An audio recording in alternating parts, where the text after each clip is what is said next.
Hey guys, and welcome to season 4 of the Us People podcast. I'm your host Savia Rocks, and in this season, we get to remember and reminisce back in time with some of our guests like...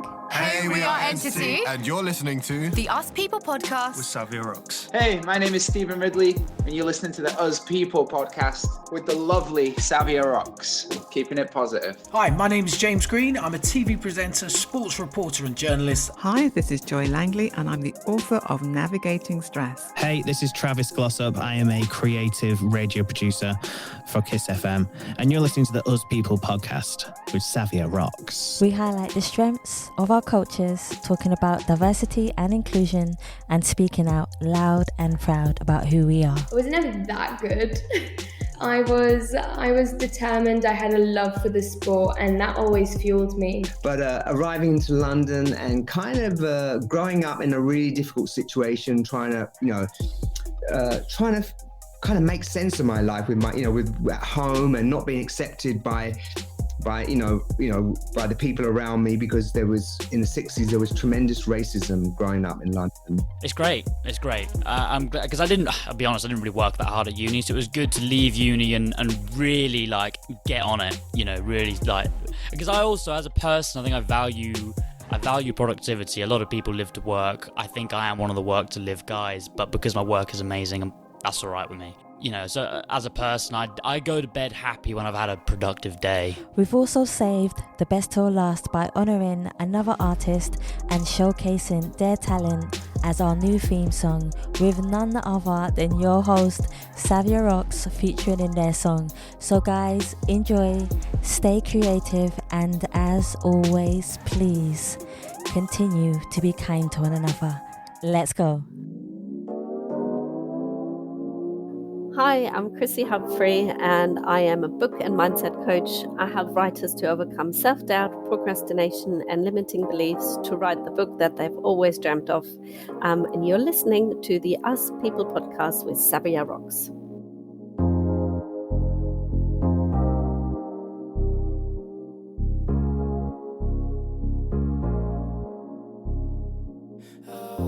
Peace of mind.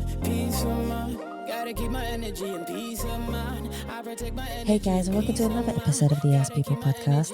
I'm your host, Savia Rocks, and today I have the beautiful Chrissy here with me. Chrissy helps writers to overcome doubt, procrastination, which I have an abundance of, and the limitations and beliefs of writing their stories. Chrissy, I want to thank you so much for taking your time to come on the Us People podcast. How are you? Thank you for having me, first of all. And yes, I'm very well, thank you. I love it. But it's early in the morning, guys. We decided to do this early in the morning. I love it because it's a bright start. So, Chrissy, I would love to ask you my first question, which is, could you tell me about yourself, but also your background and how that influenced you to be the person who you are today? Sure. So I'm a book and mindset coach, which means that I help writers with their stories, with their books, and I have had my own experiences with self-doubt and procrastination, so I know how it feels like. So that's why I think I can really help people. So going back to my childhood, it's not very easy, but I'll just make a start. So my parents had their own business, and therefore they never really had the time or the energy to do much with us. My brothers are 9 and 13 years older than me, and by the time I was 5, I wasn't really their main attention point. They were just playing with their friends and going out with their friends. My brothers, they followed my dad's footsteps and worked as electricians in the business. So I always felt like the odd one out. I had different opinions. I had crazy ideas, in their opinion. And I was always being kept in a cage. So what I mean by cage is having an opinion or starting a discussion was frowned upon, and my dad punished us mentally and physically. There was just no love or affection. My dad doesn't give hugs. He still gives me just a handshake when he sees me today. And I had and I still have a bad memory. In school, I didn't do well, and my head teacher told me that I won't amount to anything, which is the title of my book. And I guess I felt like nobody was helping me growing up. And that's why I have this really strong desire to help others. So all the job that I've done all my life, they always had kind of this red thread going through of helping others, which was really, really important to me. That's amazing. You know what? I've heard so many people turn around and say to me, Savia, my teacher told me when I was younger, I ain't going to amount to nothing. They used other words, but I won't say it on the podcast.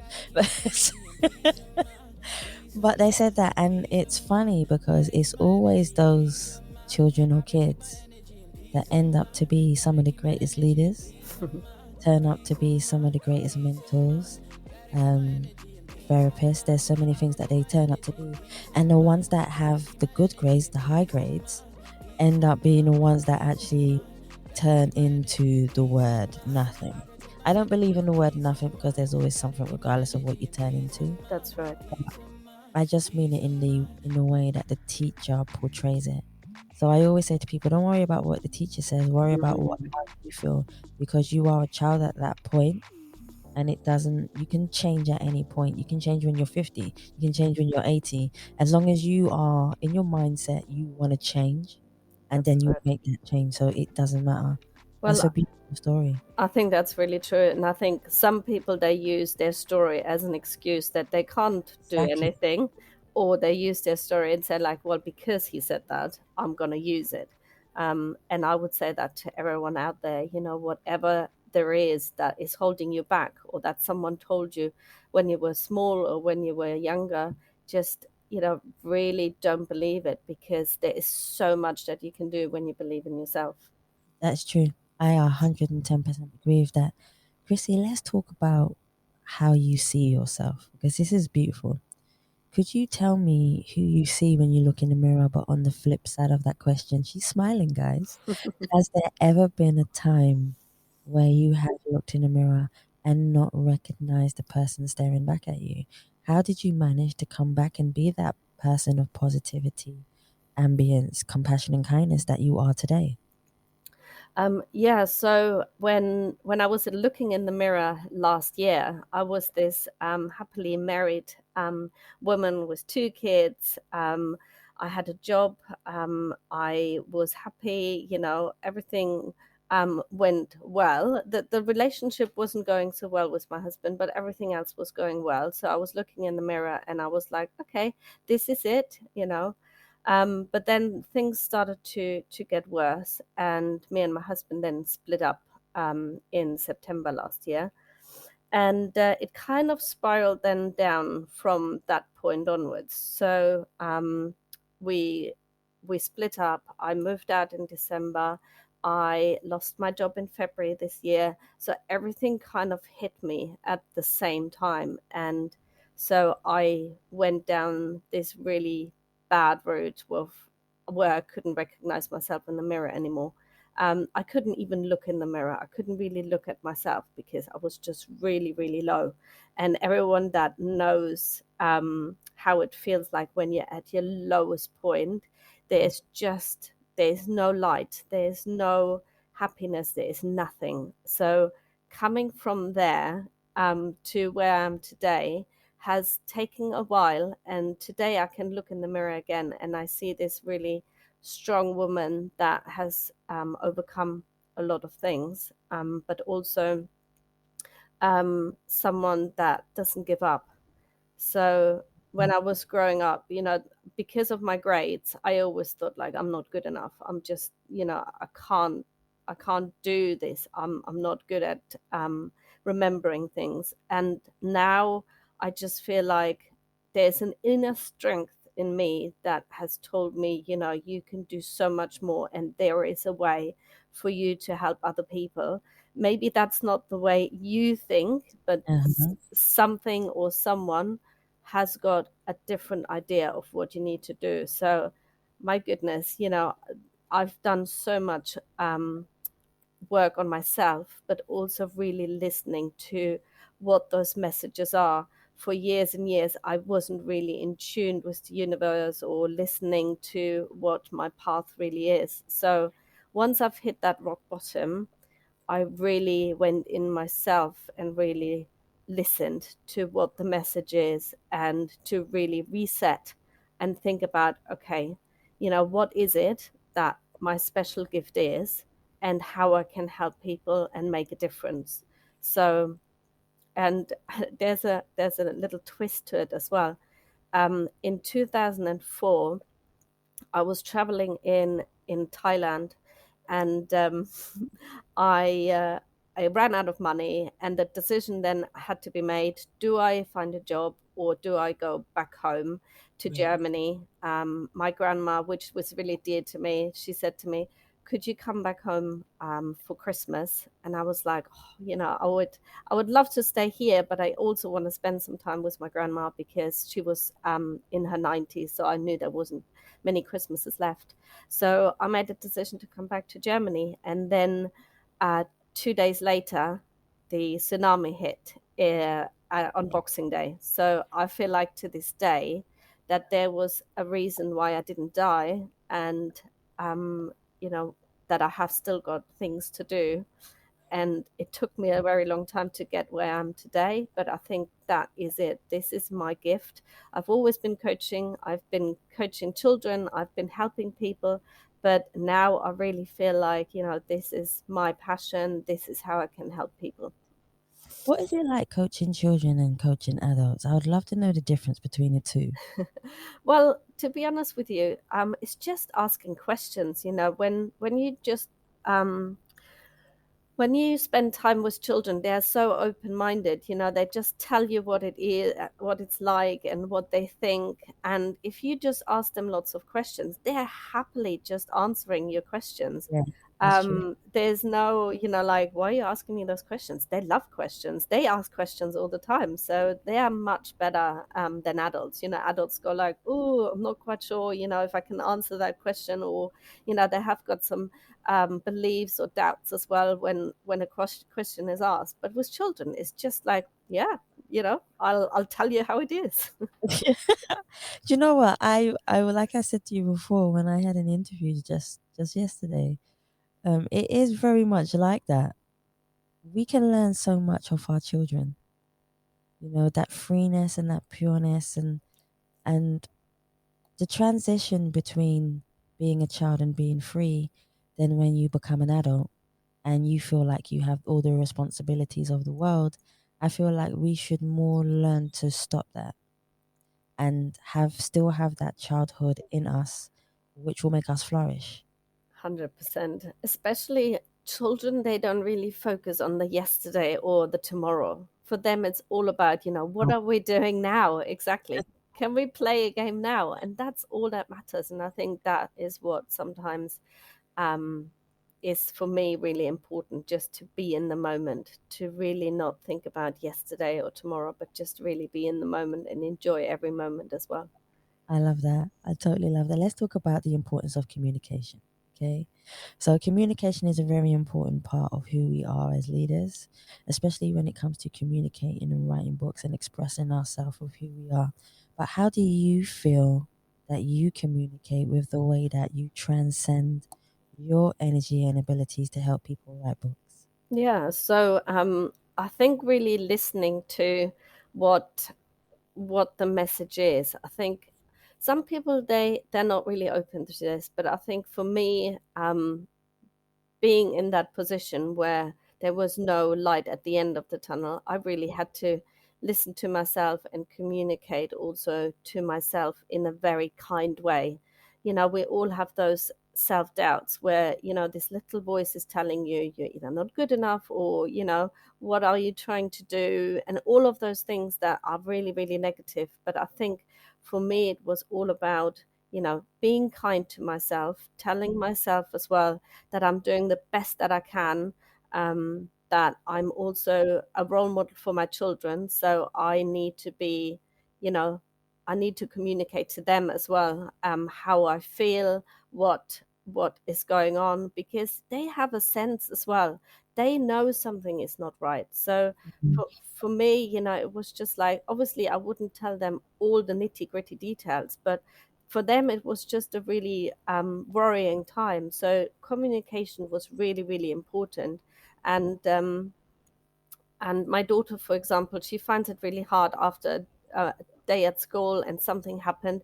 She finds it really hard to talk about it. So at the end of the day, we have a cuddle and we just really sit down and talk through it, what happened and how we can maybe make the next day a little bit better. But growing up, there was no communication. My dad, he didn't really communicate with us. My mum, she didn't ask open-ended question. It was just closed question. So there was only just like a yes or no.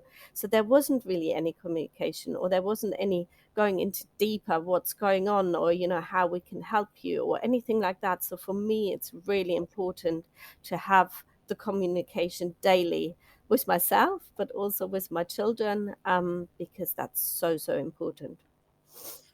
Do you feel that maybe your parents didn't have the best childhood for themselves? Because sometimes I know what you mean, because sometimes they can get the love from their parents, but then sometimes something happens along the way which makes them just cut, and their emotional strengths become their emotional weaknesses.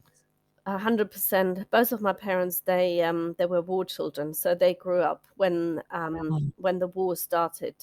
So they're quite old now, but they never talked about the war, or they never really had any information to what happened really to their parents, because nobody was talking about it. It was just like, yeah, that's what happened, but they didn't talk about it. So I asked my mom and dad a few times about it, and they were like, it was really, really hard, but they kind of forgot a lot of things as well, because I think it was so traumatic. And because my grandfather was in the war and then came back when my dad was 6, my dad never really had that close relationship to his dad. And I think he didn't really know how to love my dad. So, and I think that's why my dad didn't really know how to love us.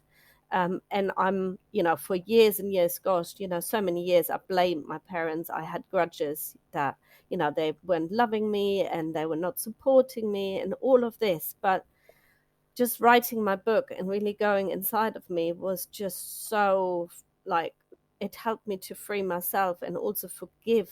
Forgiving is so, so important, because you're not really helping yourself if you keep holding on to those grudges, or to those beliefs, or to those thoughts, because it will just make you not a nice person. But once I let go of those old things, I was just so much happier, and I see my parents of who they are, and that they tried their best, and Yeah.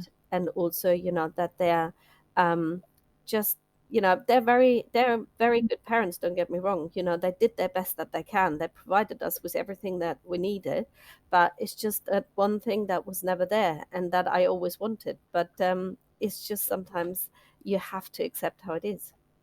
Even though you say that you wanted it, I can feel that you give it to your children limitlessly, because and you get it back from them. So Yeah. I feel like you're regaining all the love Mm, that is from them for sure. with your children. So I can definitely feel that in what you're saying.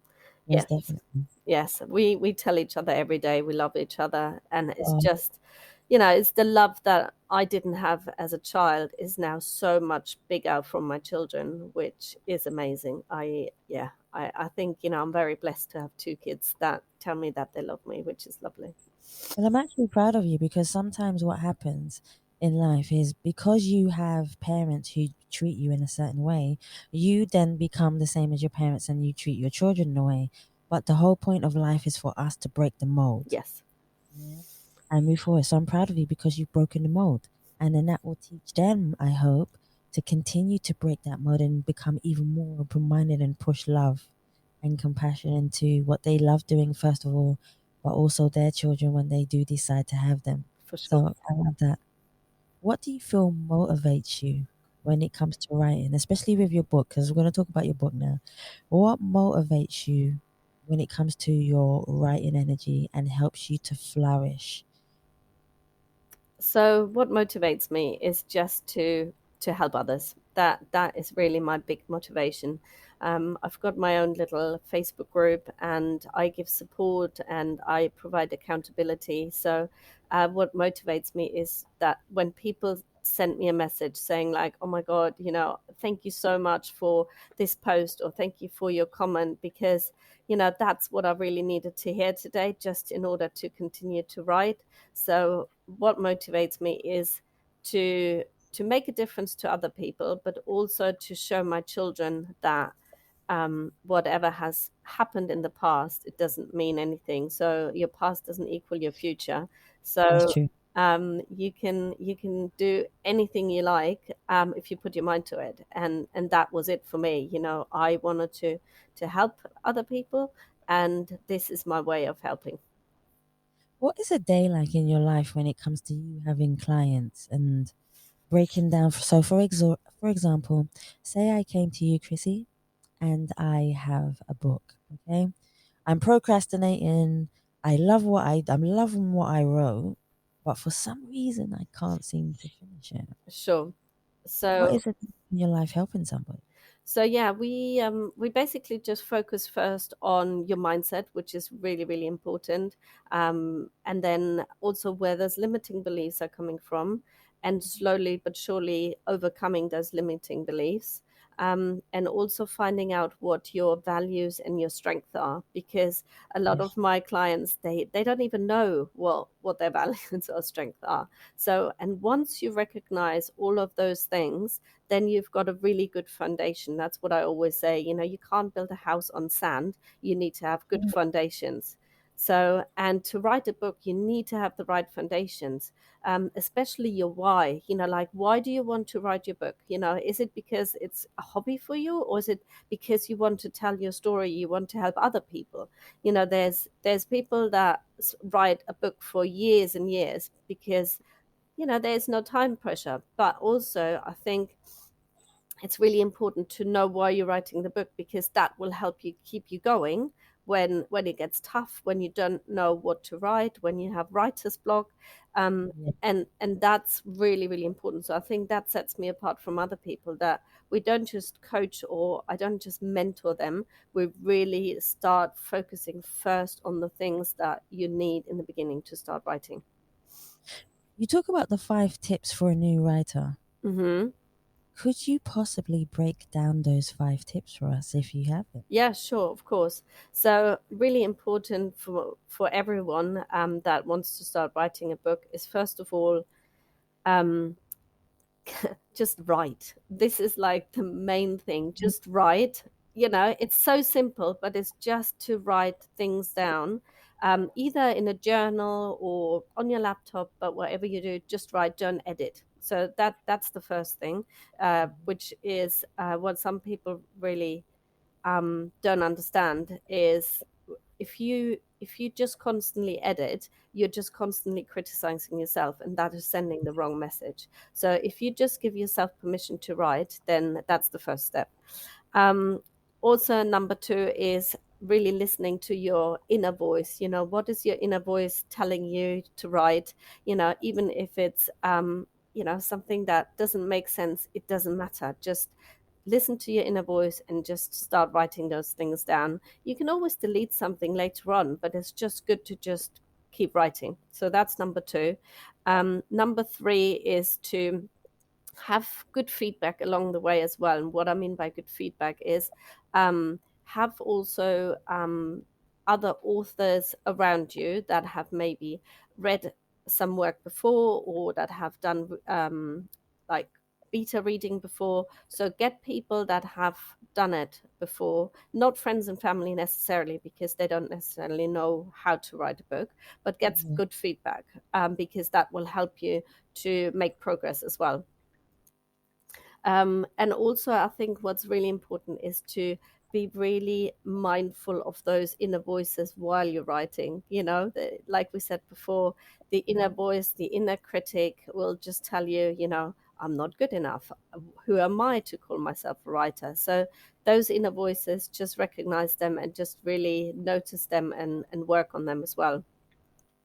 And number 5, I would say, is it's really important to give yourself the time as well. Give yourself time to do this, because writing is not a quick process. Writing takes time, and it takes also effort to keep going when life is tough, and when you don't maybe find the right words, or when you're stuck.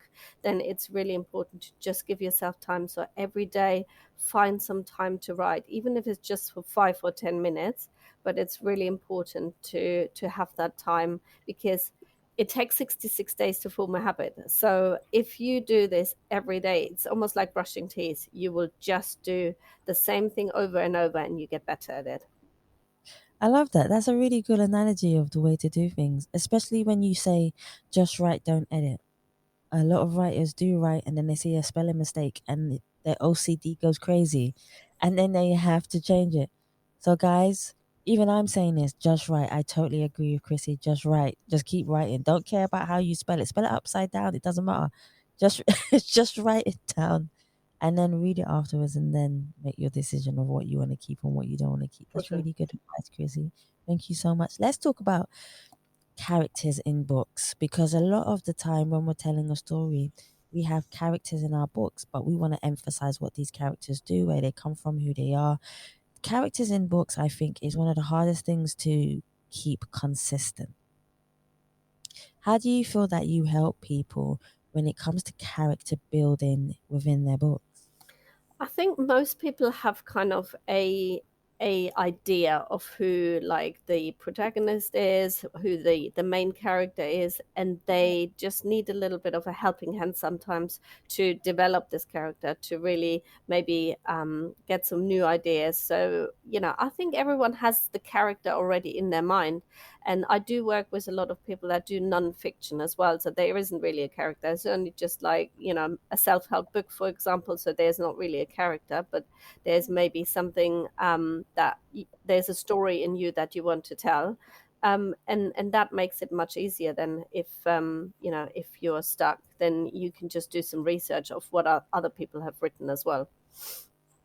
That's really cool, because I've never ever done a character book. I've never even written a character book. But when I'm reading other people's books, regardless, like you say, if it's self-help or a character book, I always find it absolutely amazing on how a writer can have the ability to express something from a third person. For sure. It's not easy. It's not easy to do. I would love to ask you, is there a question you wish that somebody would ask you, but they never ever have asked you? What would that question be and why? So what probably a good question would be is, what made you decide on coaching writers? Because there's a lot of coaches out there, and everyone has different niche. But how did I decide on my niche? So, and I would say it was during my training as a coach, I was working with a lady that had a diary. She kept her diary when she was 20. It's not, for her, it wasn't very easy to talk about it. It was she was raped when she was in her 20s. So, and her diary is called The Diary of a Date Rape. So she wanted to publish her book and then help other rape survivors with the book. So we worked together for over 9 months on her limiting beliefs, on her self-doubt, and she was procrastinating as well, because it was very difficult for her to go back to the past and really relive it and talk about it and write about it. And obviously still the person that did it to her is still out there.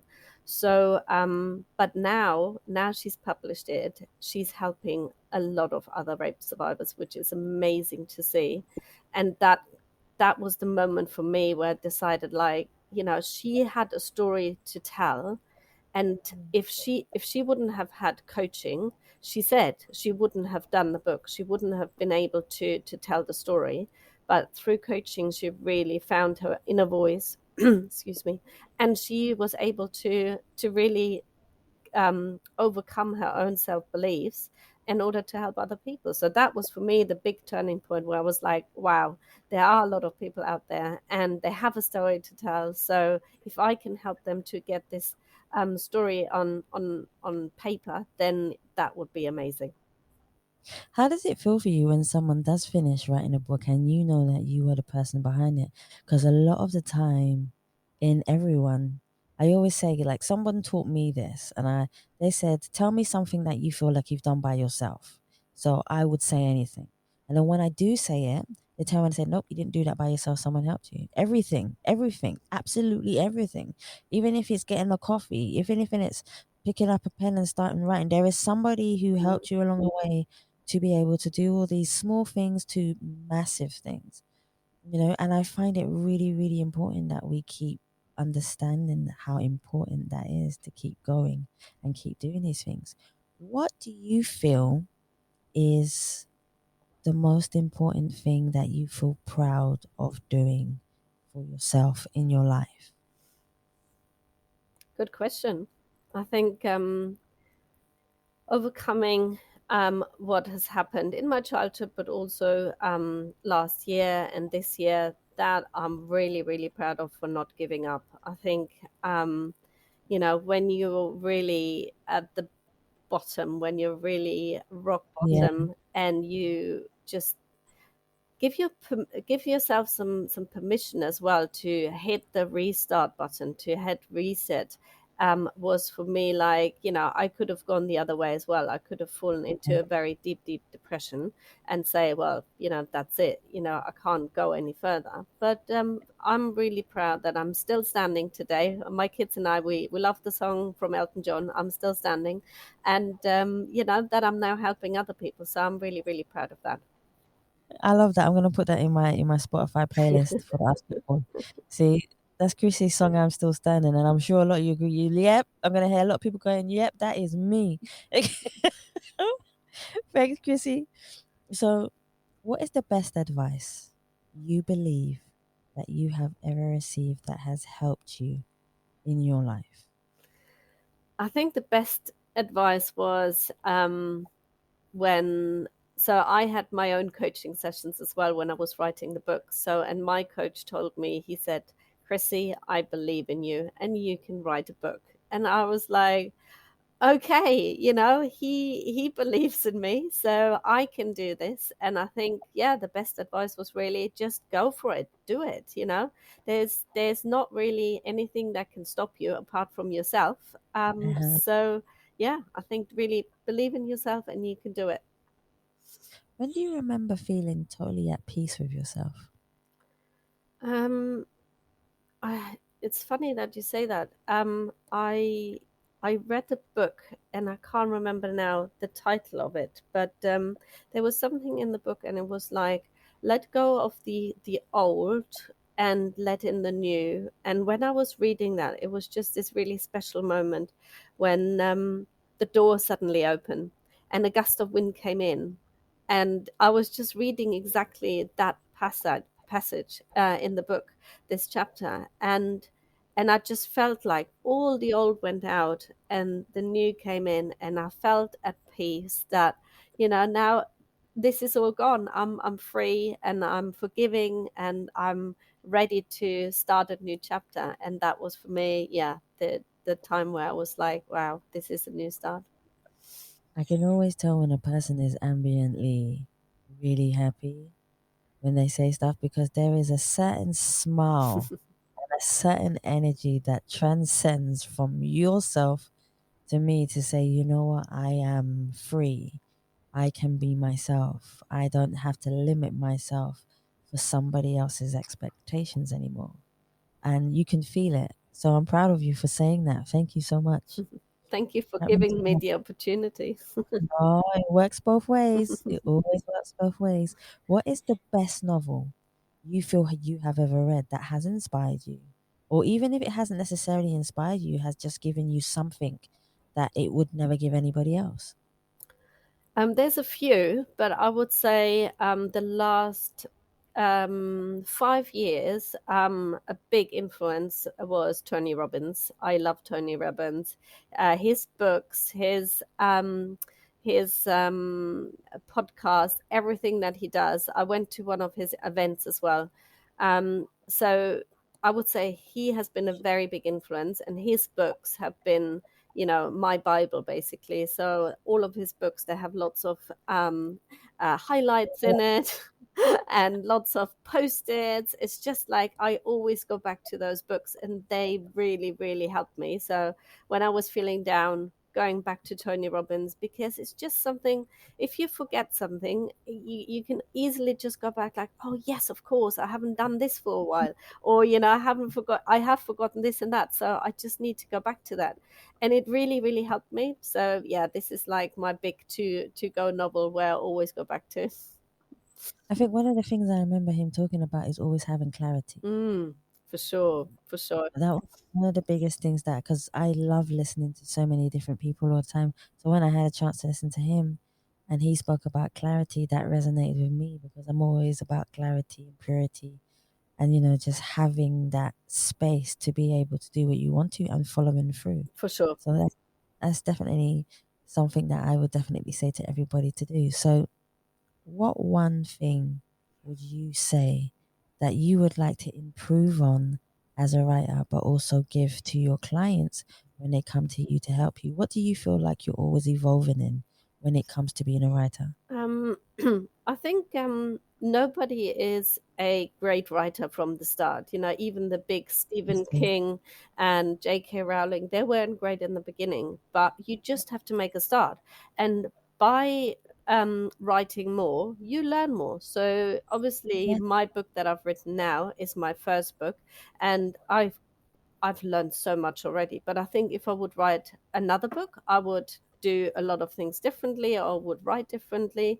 So I think it's all about progress. It's really important just to see it as progress, not as like this is the finished product. This is just part of it. So I think for me, it's doing maybe more writing courses, doing more self-development courses. So just really constantly working on myself and being the best that I can. I think that's really important for me, and that will help then my clients as well. If I'm the best person to show up as like the best person that I can be.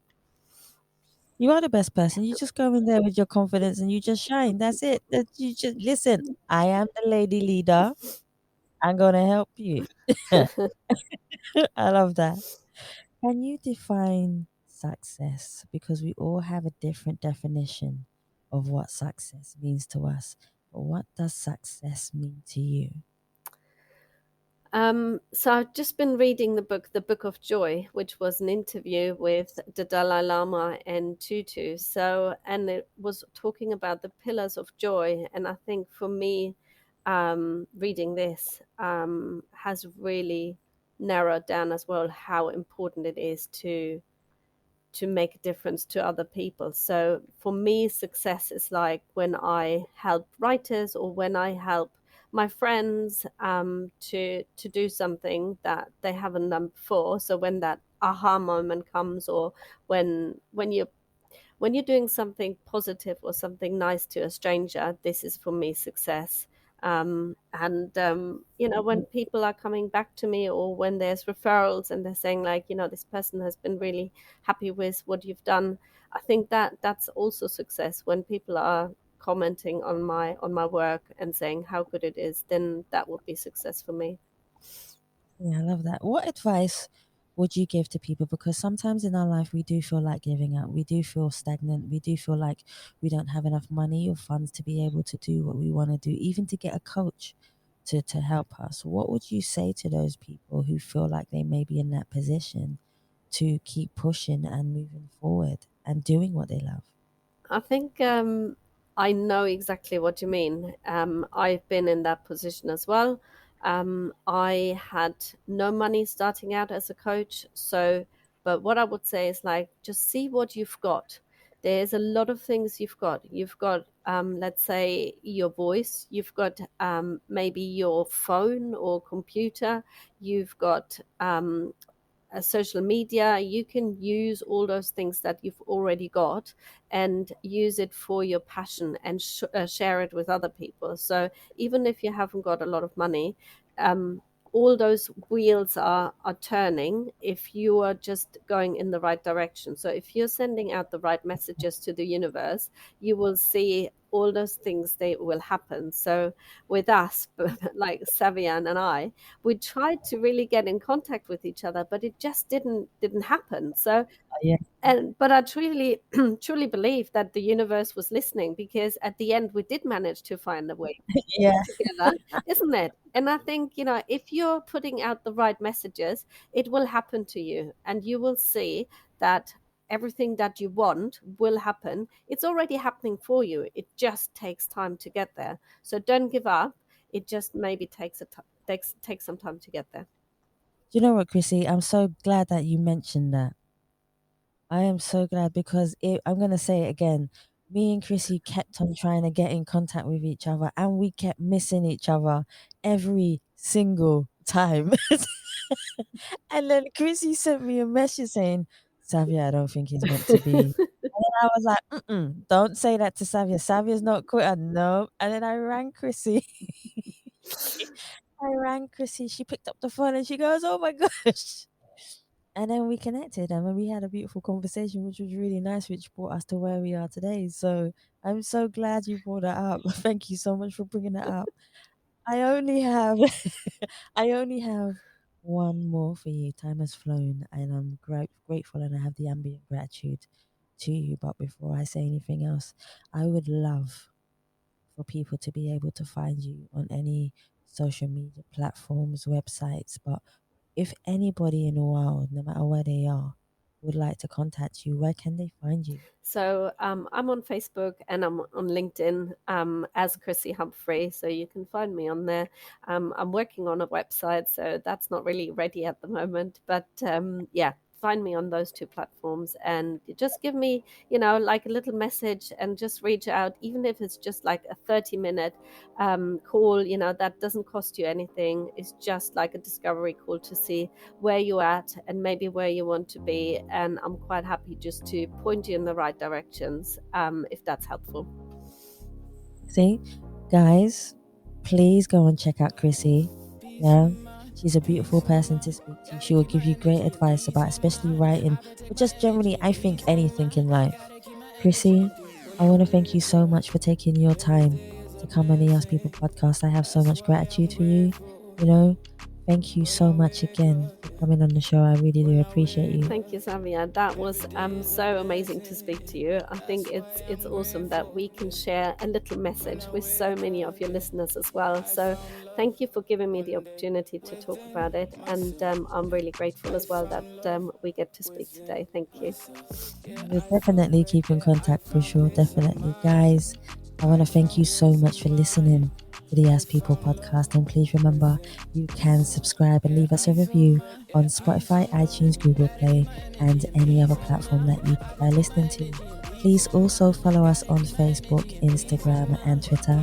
You can also donate to the Ask People podcast by simply going to the Savia Rocks website or just typing in paypal.me/Us People podcast. Guys, thank you so much for listening. Stay happy, stay positive, and as always, please continue to be kind to one another. I need a solution. Yeah, I'm done. I'm done with her. Yeah, I'm done. I'm done with confusion. Yeah, I'm done. I need a solution. Peace of mind. Gotta keep my energy and peace of mind. I protect my energy and peace of mind. Gotta keep my energy and peace of mind. Peace of mind. Peace of mind. Gotta keep my energy and peace of mind. I protect my energy and peace of mind. Gotta keep my energy and peace of mind. Peace of mind. Peace of mind. Gotta keep my energy and peace of mind. I protect my energy and peace of mind. Gotta keep my energy and peace of mind. Peace of mind. Peace of mind. People say that having a peace of mind is trying to find a consistency of calmness within ourselves, to crave for a clarity that drives us through our emotional journey of life. To never let a person's judgment manifest into a fear inside of us. Learning to believe in our ability to shine through the darkest moments and tunnels when we cannot see the light. Patience being our light for forgiveness and strength. To believe in our destiny. If you want real peace of mind, one needs to stop fighting their inner thoughts and embrace them with love. Because love is the most amazing and beautiful strength that we have to conquer our peace of mind. Make your thoughts impact a nation by keeping them true and honest, especially to yourself. But make your peace of mind protect you when you don't have strength to embrace anything else.